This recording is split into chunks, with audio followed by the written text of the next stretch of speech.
Hoje nós vamos iniciar o curso técnico em transações imobiliárias, né? Economia e mercado. É um setor assim muito importante para vocês como consultor imobiliários, que vamos dar início agora. Meu nome é Débora Priscila Montanari, tenho formação em engenharia civil, pós-graduada em segurança do trabalho, né? Perita e consultora imobiliária. Então, uma profissão foi puxando a outra. Hoje nós vamos falar sobre a economia, né? O que vem a ser a economia? O que engloba essa situação? Quais são os fatores de produção dentro da economia? É terra, trabalho, capital, capacidade tecnológica, capacidade empresarial. Então, tudo engloba essa situação, né? O sistema econômico, temos dois sistemas, o capitalista e o socialista. O capitalista tem o objetivo principal de acumular, né, de capitais através de lucros. E tem como base a socialização de meios e produção de bem de todo extinto. O que começa? Bens e serviços, dinheiro, trabalho e capital, que é a organização produtiva, né? Então, primeiro entra o custo de vida da população. Segundo, receita dos negócios, né? Para os consumos de cada cidadão. Custo de produção e por último, renda dos consumidores, que é um ciclo, né? A pessoa trabalha, a produção, né? E aí tem a consumação. A inflação constante é aumento dos preços, que é o que nós estamos passando hoje em dia, né? A economia pode se balizar por diversos índices.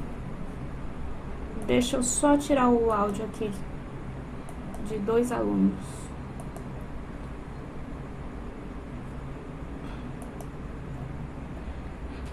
A estabilização de preços é um indicativo para os agentes econômicos, né? Preverem um retorno em termos de reais e financeiros.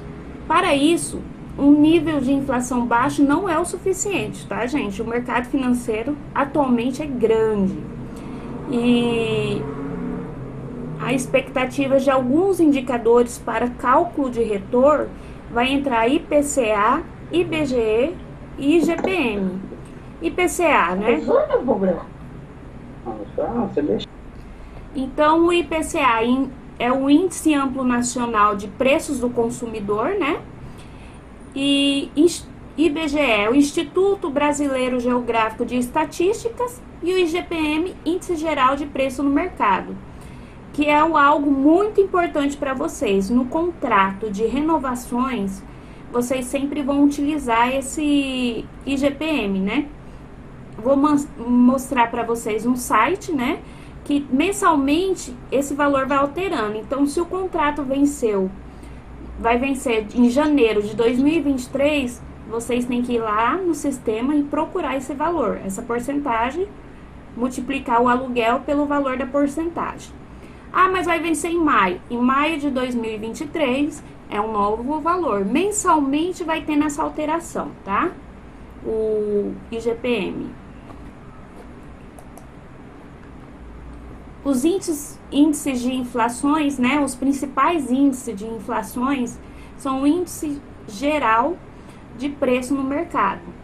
Criando a pedido do setor privado, consta em uma cláusula que impede a sua modificação pelo governo e serve para corrigir os contratos bancários.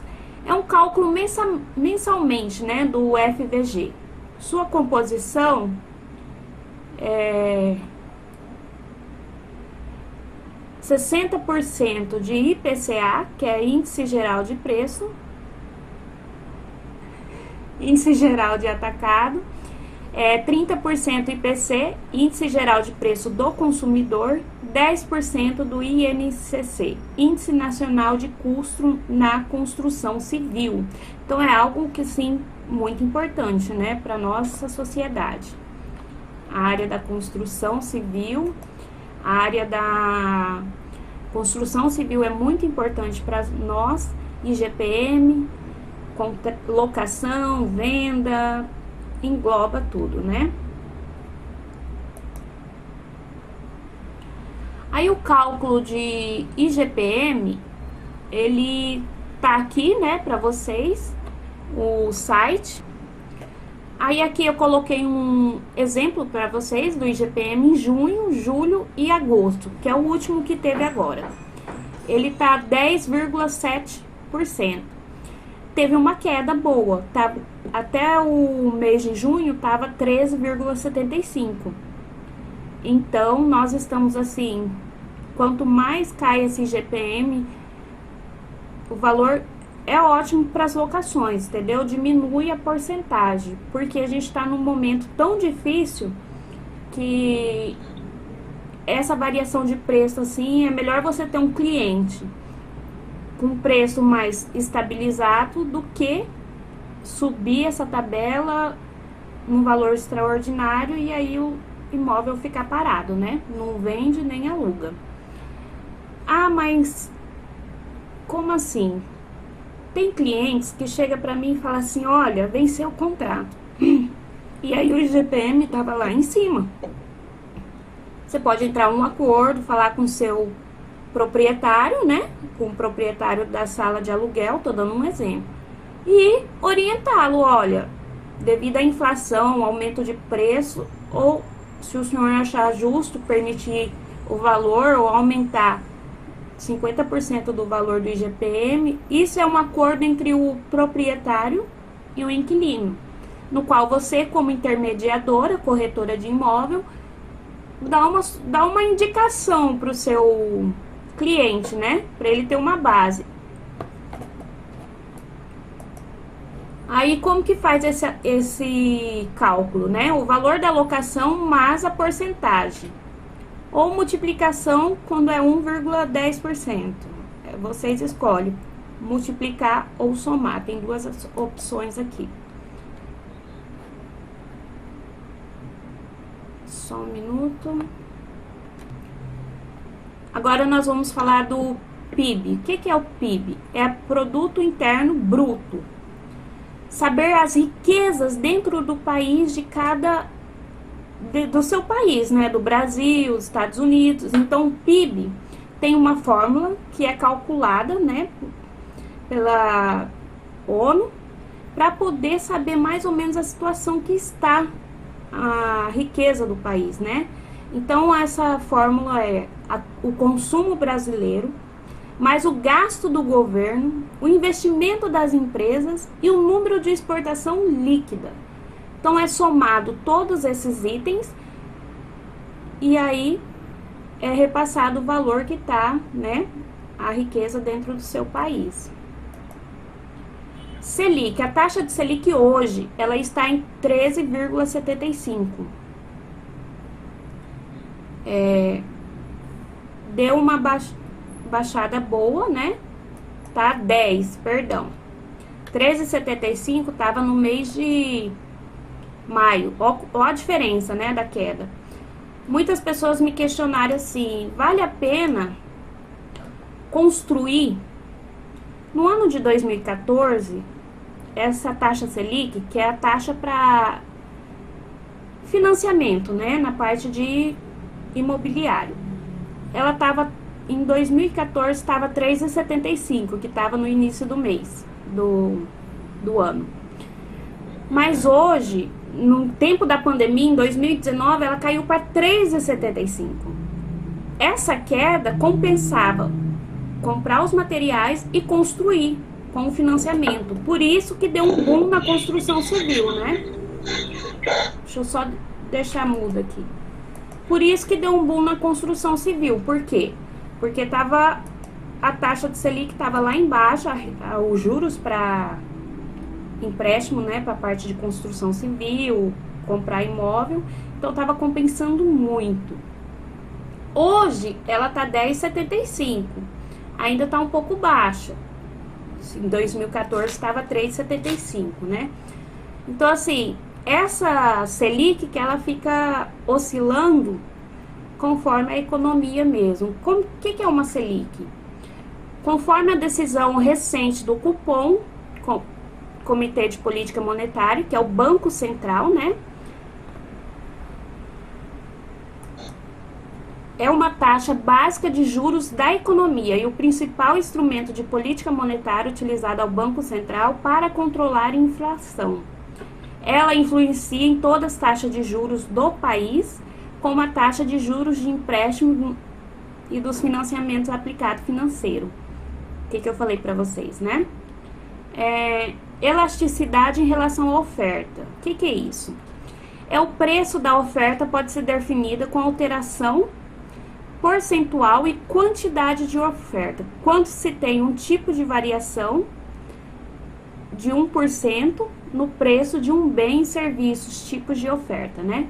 Uma oferta unitária, quando a variação é de 1% nos preços de produto, provocando uma variação de 1% da quantidade de oferta.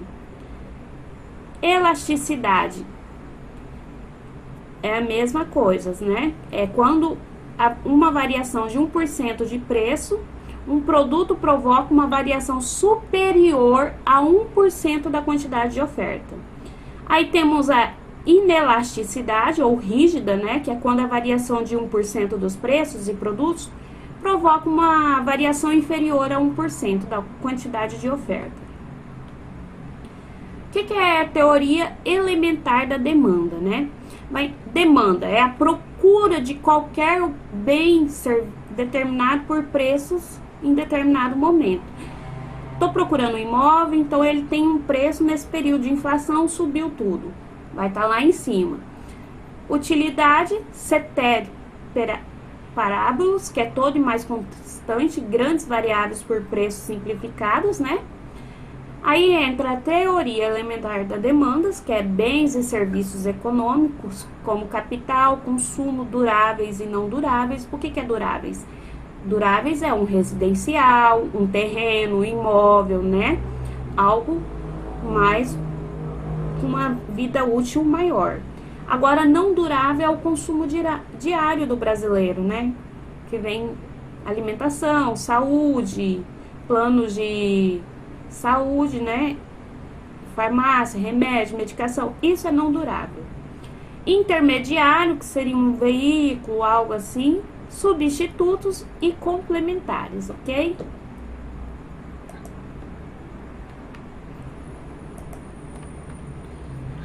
A teoria elementar da demanda e produção tem um objetivo da empresa é maximizar os lucros e obter maior diferença entre a receita total e os custos totais. Qual é esse cálculo, professora, de lucro total da empresa? Você vai pegar o valor da receita total e subtrair com o custo total dessa empresa. Aí terá o resultado. Receita total, que é o valor das vendas totais, né? Num dado de período, que é quantidade, né? A quantidade que é vendida nesse período, multiplicado por período que você quer saber. Se é um mês, um ano, anual, fica a critério.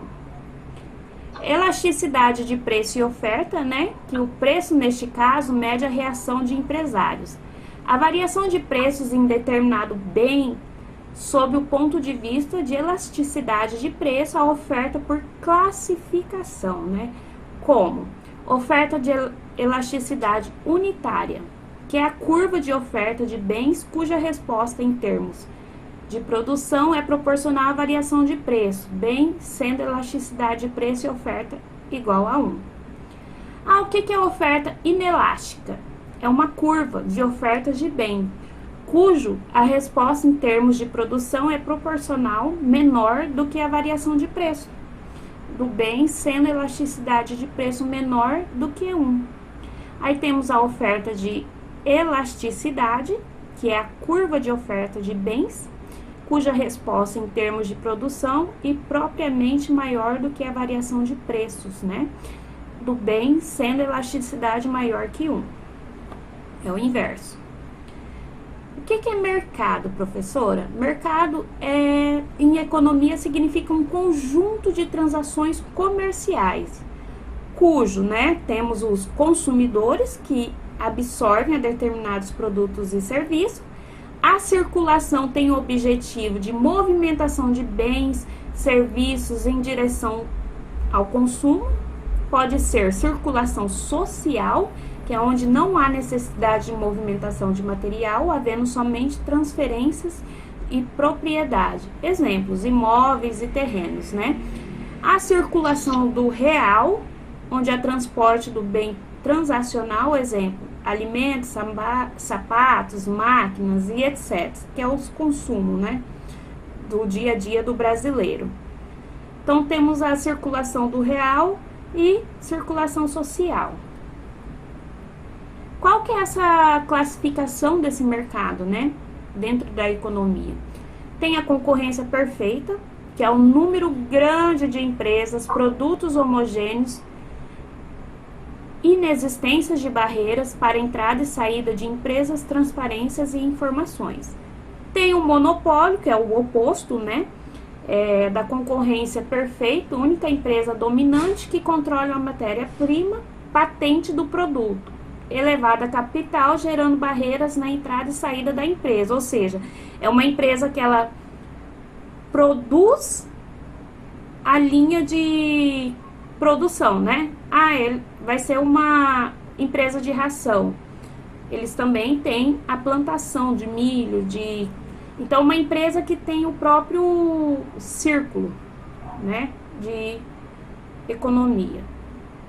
Tem a oligopólio, que é o pequeno número de empresas que domina a oferta no mercado. A quantidade de ofertas de preços são fixadas entre essas empresas, como combustível, né? Você reparar num posto de combustível, se aumentou o preço num posto, em vários segue uma sequência. Tem a concorrência monopolista, que é intermediária entre a concorrência perfeita e o monopólio, mas não é o oligopólio, tá? Não chega a ser. É um número grande de empresas com segmento de mercado e o produtos diferenciados, com pouca margem para fixar os preços por conta de produtos substituídos. No celular. Oi? E aí? Por que, professora? A concorrência perfeita é o melhor.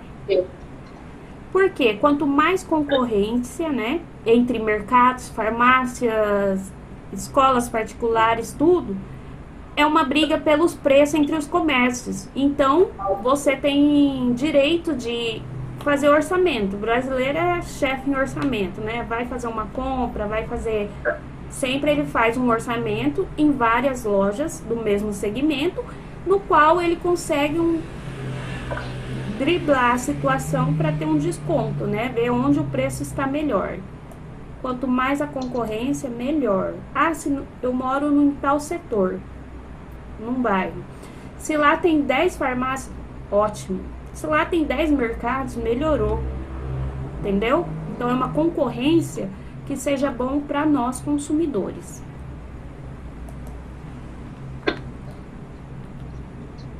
Aí temos o monopólio bilateral, que é um comprador do fator de produção e um vendedor deste mesmo fator, a abertura das exportações e importações, que dificulta a existência desse tipo do mercado.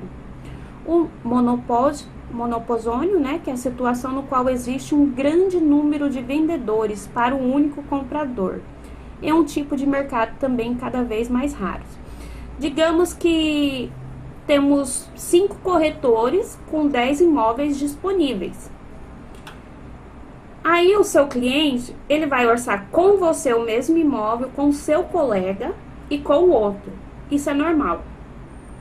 Então, se une essa área de consultor de imóveis, tá? Que vocês são futuros consultores. É normal. Então, o que você tem que fazer para cativar o seu cliente? Ter um bom atendimento. Mostra o imóvel, tenha conhecimento do imóvel. Gente, a coisa mais desagradável é você chegar no imóvel para conhecer e nenhum corretor, consultor que está te apresentando saber o que ele está te apresentando. Quantos metros quadrados tem essa sala, esse quarto, esse cômodo, e você não saber responder. Quanto custa o condomínio, você não saber responder do imóvel. Quanto custa o IPTU, mais ou menos a base, porque ela é alterada anualmente. Então, toda água, luz, todas essas informações são necessário você, consultor imobiliário, conhecer o seu produto. Geralmente nessas construtoras tem a planta baixa, tem os projetos, né? Você pode falar com o engenheiro responsável, olha, tem como me mandar os projetos estrutural, hidrossanitário, elétrico. Por quê? Porque fica guardado lá no seu e-mail. Você não precisa ter nenhum programa de AutoCAD, Revit para abrir esse sistema, entendeu? Mas que você tenha salvo no seu e-mail. Por quê, professor? Porque quando você atende um cliente, você pode dar sugestão de enviar o projeto do imóvel, tá? Sem compromisso, para ele ter uma opção de analisar junto ao arquiteto. Você não vai guardar o imóvel para ele. É um risco que ele corre se ele te enrolar, fazer o arquiteto dele fazer o projeto durante um mês que ele economizou, né? Mas assim, é o risco dele. Um bom atendimento volta o mesmo cliente. Eu hoje em dia não vou atrás de cliente, eu sou indicada. Atendo bem uma pessoa que indica para um amigo, para um novo chefe. Então, tem uma sequência de atendimento, tá?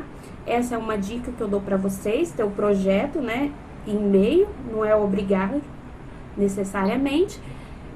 Ter e coloca seu telefone nesse e-mail, seu nome completo, a empresa que você trabalha atualmente, para a pessoa te localizar na hora, né? Porque vai ter 10 corretores lá e ele vai tentar te procurar quem que é que atendeu melhor. Então, passa todas as informações suas no corpo do e-mail também.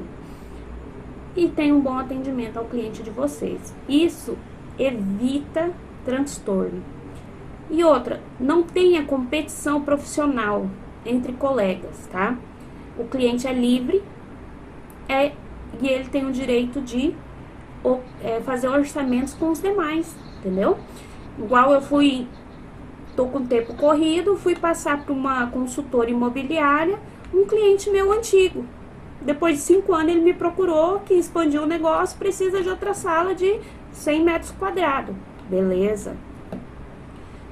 Eu falei pra ela e ela começou, indiquei ele, eu falei, vou te indicar uma pessoa pra te atender. Indiquei. E ela começou a me ligar sem parar e ligar pra ele. E ele falou, eu tô em reunião. Aí ela começou a me ligar e tem uma sala que eu preciso saber se ele quer ou não, porque senão eu vou ter que fechar com outra pessoa. Aí é a falha de vocês, a pressa. Quem tem pressa come cru. Falei pra ela, olha, se tiver outro cliente querendo essa sala, comprar esse imóvel, deixa. Venda para o próximo. Não fica presa a um cliente. E deixa o cliente confortável para tomar a decisão. Se ele voltar e você já alocou esse imóvel, você vai falar assim, olha, infelizmente já saiu esse imóvel que o senhor está procurando, mas eu tenho outras opções, entendeu? Então assim, tem cliente que demora quase um mês para me retornar e fechar um negócio, porque ele tá orçando em tudo, ele tá sem tempo, ele trabalhando de dia, e aí às vezes o horário fica complicado. Então eu já mando um e-mail com a planta baixa do imóvel, com os projetinhos, ou no mínimo a planta baixa vocês têm que ter para vocês enviar, entendeu? Transforma em PDF e envia no e-mail, para ele olhar as salas por andar, ou o imóvel. Então, tudo isso é ótimo, essas informações que você passa até o cliente de vocês. Outra coisa, eu vou falar mais adiante sobre investimentos, bolsa de valor.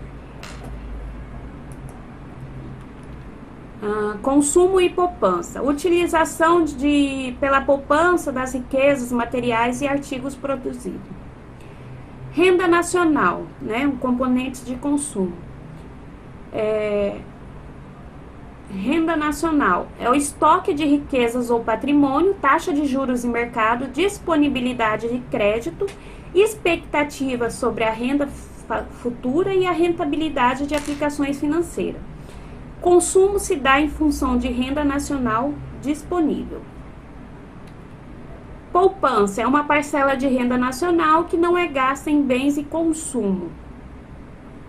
Investimento é o acrescimento ao estoque de capital que leva a crescimento de capacidade produtiva, determinado por dois fatores: taxa de rentabilidade esperada, taxa de juros de mercado. Professora, como que eu vou saber se o cliente quer comprar ou vender ou alugar? Bom, se o cliente começar a falar com alguém que está do lado dele, e aí, taxa de juros, rentabilidade, investimento, pode saber que é uma alocação. Por quê? O valor da compra desse imóvel, ele vai pegar, investir na bolsa de valor e pagar a alocação com rentabilidade, que é os juros que vem em cima desse valor. Banco faz muito isso, né? Empresta dinheiro um para o outro, recebe a rentabilidade diária, devolve o dinheiro com um pouco de juros e o que sobrou de juros pega para ele. Então, assim, aplicações em bolsa de valores atualmente no mercado, né? Isso. Melhor ter um peixe na mão do que nenhum. Então, ou você fecha uma alocação ou você fecha uma venda. O que vir tá bom hoje em dia, né? Consumo e poupança. A taxa de rentabilidade esperada, né? Ou a taxa de retorno é calculada a partir da estimativa de retorno pela aquisição do bem em capital. Taxa de juros, que é o investimento que possui em relação inversamente proporcional. Taxa de DI, que é a taxa referencial para análise de rentabilidade fixa no Brasil, né? Exemplo, quando um banco empresta para o outro, acabei de falar para vocês. CDI, Certificado Interbancário ou Internacional. Vamos continuar a aula, já retornou os alunos. CDI, né, que eu falei para você, Certificado Interbancário ou Interfinanceiro. Economia monetária. O que vem ser uma economia monetária? É a história da modalidades, né? A moeda é o meio pelo qual são efetuadas as transações monetárias. Função e tipo de moeda. Função, instrumento, meio de troca, né? Quando faz uma permuta de um outro imóvel ou um automóvel. Denominador comum monetário. Reserva de valor padrão para pagamento diferenciado. Tipos de moeda: metálica, papel, escritura, fundiciária, né? Então, há vários tipos de negociação financeira. Hoje em dia, no mercado, temos mais amplas opções.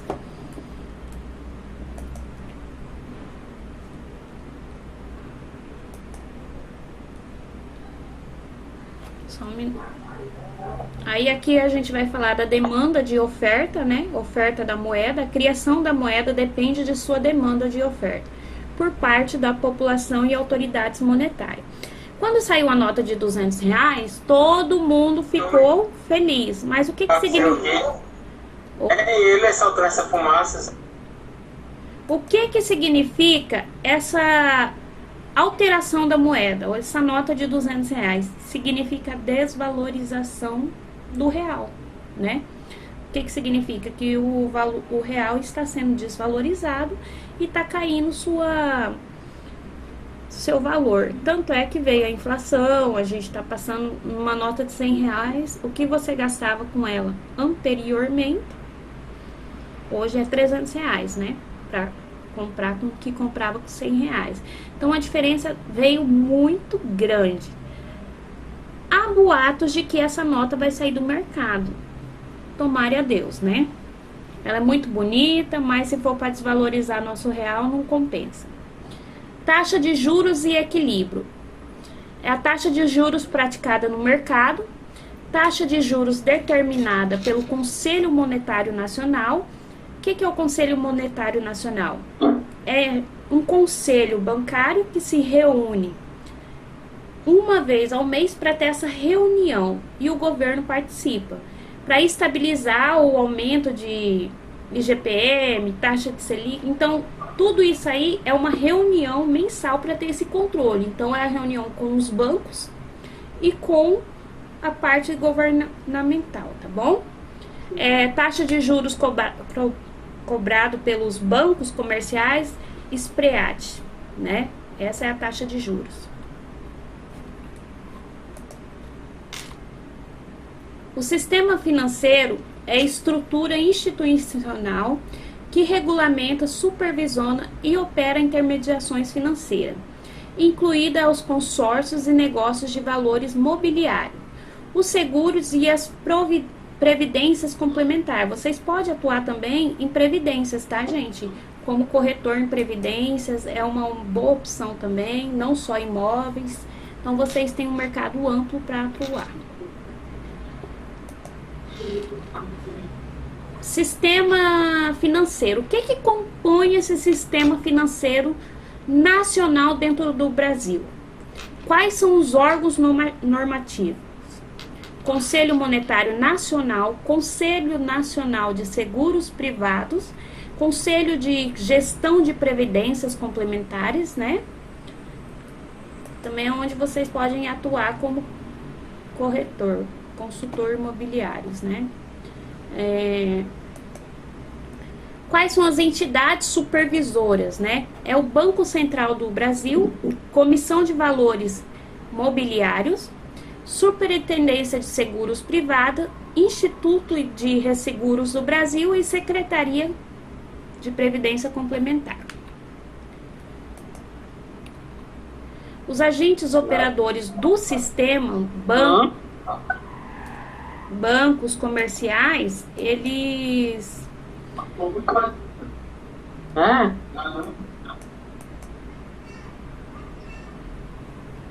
Os bancos de comerciais ou múltiplos, captadores de depósito à vista, bancos de investimentos, né, de demais instituições financeiras e operadoras de poupança e empréstimo, e Caixa Econômica, tá? Ela entra, por isso que é um tumulto na hora de financiar e é mais fácil o financiamento de um imóvel.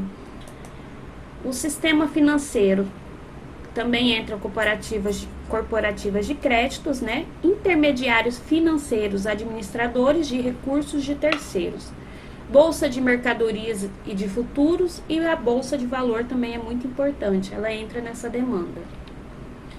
Sociedade de seguradoras, sociedades capitalização, entidades abertas de previdências complementar, entidades fechadas de previdência complementar, que são as fundos de pensões.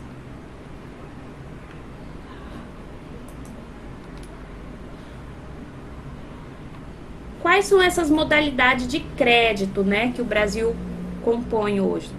Mercado monetário, mercado de crédito, mercado cambial e mercado de capital, que é o mercado primário e secundários.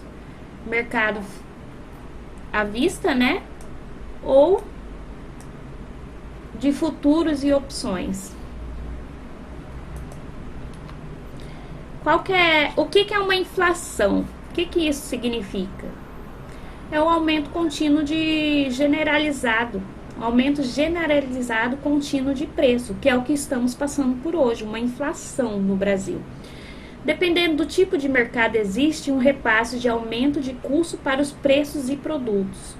Quanto maior a concorrência, menores serão os preços de produtos. Como assim? Carne vermelha, o valor está lá em cima, vamos consumir carne branca. O óleo de soja está com o valor lá em cima, subiu muito. Vamos utilizar a banha de porco, outro tipo de, né? É nós, brasileiros, a força faz a união. Então, se nós nos unimos, a gasolina tá cara, então vamos pôr etanol. O etanol tá muito alto, compensa a gasolina. Então, assim, quanto aí sobra etanol, abaixa o preço, viu a diferença da briga dos consumidores, né? Então, se nós se unimos para consumir aquilo que não teve um aumento absurdo, é melhor, porque aí é uma briga lá para ter que sair esse produto, então ele vai abaixar.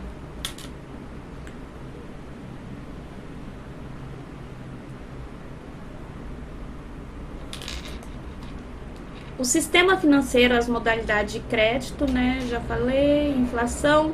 Qual que é a consequência da inflação? Destruição da moeda, o que eu falei da nota de R$200, né?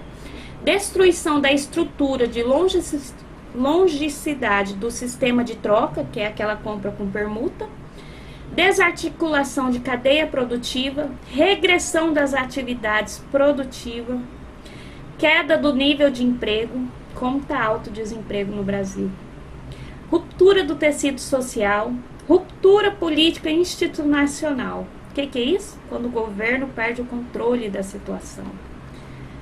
Isso que é uma inflação. O que é um contínuo aumento do nível geral de preços e ela pode ter distintas causas. Inflação de demanda é procura excessiva em relação à capacidade de oferta de economia. Inflação de custo, que é alto de preços devido ao aumento de custo de fatores de terra, capital. Então, aumentou o milho, né? Digamos que é uma produção de granja. Aumentou o valor do milho para fazer a ração, aumentou o saco de ração, de mineração, se for gado. Então, assim, consequentemente, vai aumentar o valor da carne, do frango, da carne vermelha. Então, assim, aumentou o preço para manter esses animais e para consumir, para nós consumirmos, também teve esse aumento, né? Inflação inércia, que é a remarcação contínua de preço, né? Inflação administrativa, que é empresas monopolistas, oligopolistas e aumenta o preço com o objetivo de aumentar o lucro. Não basta nós estar sofrendo com inflação, tem os comerciantes que vê a inflação e já joga o preço lá em cima, né? O preço do ferro na construção civil tá um absurdo. O material de construção foi lá em cima, porque a demanda foi tão grande com a taxa de Selic de juros que caiu lá embaixo para a construção civil, aumentaram o preço do material da construção civil. Então, assim, é uma briga entre nós mesmos, né? Índice de inflação. A economia pode se balizar por diversos índices de preço. A estabilização do preço é um indicativo para os agentes econômicos preverem o retorno em ativos reais e financeiros. Para isso, um nível de inflação baixa não é um fator suficiente, tá? O mercado financeiro atualmente tende a dar peso relativos a grande na expectativa de alguns indicadores para cálculo de seus retornos. Os principais índices de fatores são índice geral de preço no mercado e o mercado do IGPM, que está 1,07, né? Teve essa alteração nesse mês. Todo mês ela sofre uma alteração.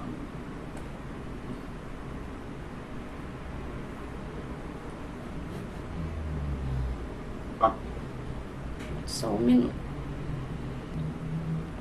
Crescimento e desenvolvimento, que discute a estratégia ao longo prazo através de medidas que atinjam o crescimento econômico equilibrado e autossustentável. Um crescimento, né, que contínuo é a renda de capital ao longo do tempo. O que é desenvolvimento? É um conceito de qualitativo, incluindo alterações na composição de produtos, alocação de recursos, visando melhorar indicadores de bem-estar econômico-social.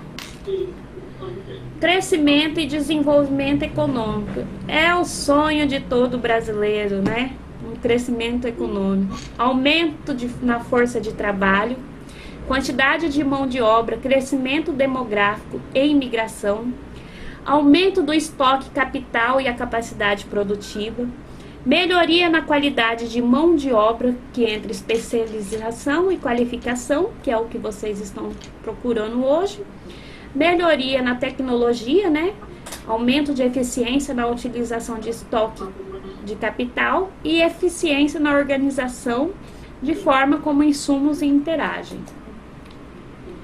Quais são os indicadores de desenvolvimento? Para avaliar o desenvolvimento, são usados os indicadores da ONU, né? O mais importante é o Índice de Desenvolvimento Humano, IDH, que é utilizado pela ONU. O desenvolvimento, os indicadores de desenvolvimento, consideram informações sobre o PIB, que é o Produto Interno Bruto, saber a riqueza dentro do país nosso. de cada país, Brasil, Estados Unidos e assim vai. O que eles estudam? O analfabetismo, né? A falta de especialização, emprego, se está com queda de nível de emprego ou se está ok, saúde pública, como que está a situação da saúde pública, níveis de poluição, sistema educacional, pobreza e etc. Tudo isso a ONU ela estuda para saber como que está o PIB de cada país. O que é uma macroeconomia, né? É um ramo que estuda os fatores e eventos econômicos com um todo, analisando o comportamento de grandes agregados. Renda de produto nacional, nível geral de preço, emprego e desemprego, estoque de moeda e taxa de juros, balança de pagamentos e taxa de câmbios, né? A política macroeconômica, ela possui fundamentos importantes, como metas, instrumentos, ação, diretrizes e cronogramas. O que é meta? Meta é um alto nível de emprego, estabilidade de preços, distribuição de renda social justa e um crescimento econômico, que é o que nós estamos no aguardo.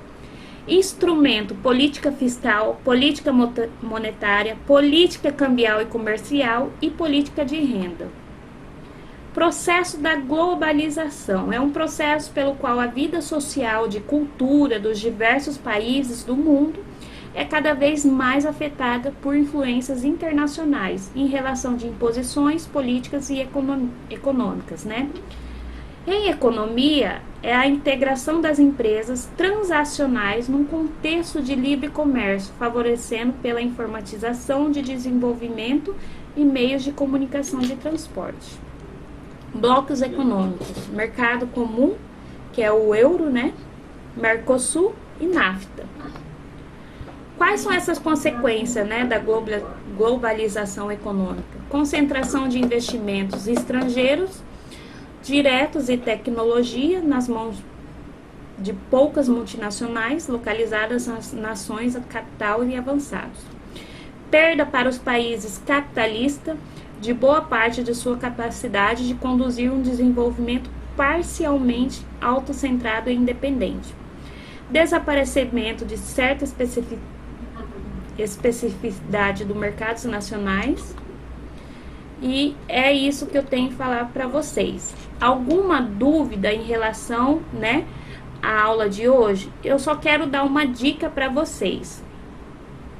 Quando vocês atenderem um cliente e ele estiver indeciso com o imóvel, com o valor da locação, valor de compra, com qualquer, você vai ver que o seu cliente ele vai ficar eufórico. Ou ele vai querer fechar imediatamente, ou se ele tem o racional e o emocional. Não fecha uma venda ou uma locação pelo emocional. Por quê? Seu cliente vai agir pela emoção e não vai conseguir arcar com a responsabilidade, né, do racional. Então você pode orientar para ele ir para casa, pensar, falar com a esposa, com o sócio, e que seu contato está ali para um retorno, entendeu? Não tenta tipo, e aí, vamos fechar? Fecha logo o negócio porque tem outro querendo. Jamais haja assim com o seu cliente, porque você vai ter problemas futuros com esse cliente e com o proprietário da unidade. Então, para não se queimar profissionalmente e fechar um negócio que futuramente dê uma dor de cabeça a vocês pegam um cliente pela razão e não pela emoção, tá certo?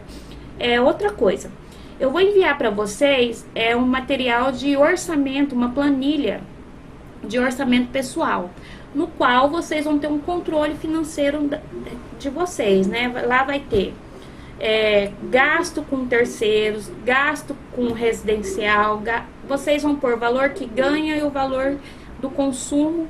Ah, gastei no mercado tanto, coloca nessa planilha. Ah, gastei tanto.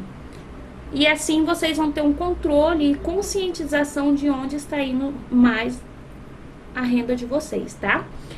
E ter um controle financeiro, uma educação financeira para cada um de vocês. Então eu vou mandar o slide para vocês, juntamente com essa planilha de cronograma, planilha pessoal financeira, tá? lá nessa planilha tem a opção assim de data do ano. Você altera a opção anual, que automaticamente altera os meses. Então essa planilha tem validade para vocês até enquanto vocês quiserem utilizar, tá? O ano de 2022, só vai lá na data, coloca 2023, ano que vem. Altera todinho o mês, a data, acompanhe o calendário, tá bom? Obrigado pela atenção de todas. Eu fico à disposição para tirar qualquer dúvida, tá? A prova de vocês, ela vai ser até sexta-feira, até quinta-feira dessa semana. Então procurem, né, fazer essa avaliação até quinta tarde, porque sexta sai do sistema. Não vou passar nada além do que tá no slide que eu vou enviar para vocês, tá? Eu dei muitas dicas, muitas informações pessoais da vida profissional para orientar vocês, mas o que vai cair na avaliação de fato é apenas material do slide, combinado? E meu número eu vou deixar aqui para vocês, é 659-9252-5046. É só vocês falarem assim: professor, eu sou aluno da rede CETEPS, aí eu vou estar enviando para vocês. Muito obrigada e tenham uma boa noite a todos.